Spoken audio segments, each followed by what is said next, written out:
Hola a todos, mañana voy a pescar a un lugar donde dicen que hay carpas. Yo todavía no estuve en este lugar, por eso como voy a quedar 2 días voy a preparar masa para pescar carpas. ¿Qué voy a usar en esta? Voy a hacer súper dulce. Mira, harina de trigo 1 kilo porque son para 2 días voy a pescar. Después polenta más económica, 2 kilos, entonces no 2 kilos, 1 kilo y 1 kilo total voy a hacer, porque acá tengo 2 paquetes de harina, entonces misma cantidad de harina con polenta. Una gelatina sin sabor para que la masa quede un poco mejor para armar en resorte y casi nada más, solo un ingrediente secreto. Una mermelada que compré para el camino en viaje, es arándanos y frambuesa. Esta creo que para carpa va bien esta. Entonces mira qué pocos ingredientes voy a tener. Voy a mezclar todo esto y preparar una masa sin otros ingredientes, fácil y rápida, y resultado vamos a ver después en unos días, porque recién hoy voy a cargar la cosa y prepararse para mañana.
Ahora voy a usar este frasco y voy a agregar agua caliente y agregar gelatina sin sabor, y después mezclar esta mermelada dulce vamos a usar para terminar con masa para carpa.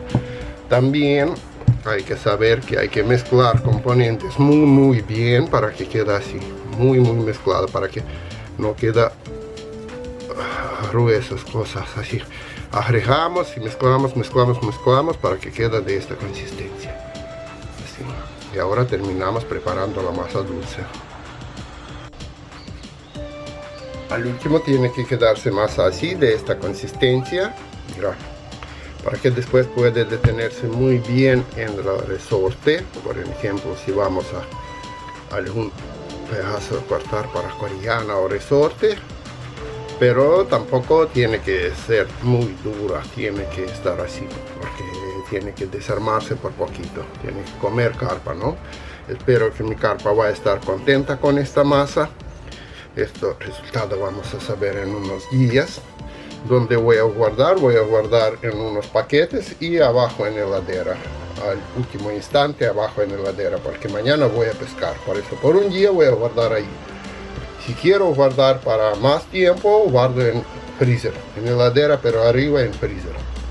Y después descongelo en lugar de pesca y va a quedar casi igual. pero mejor preparar un día antes que ir a pescar.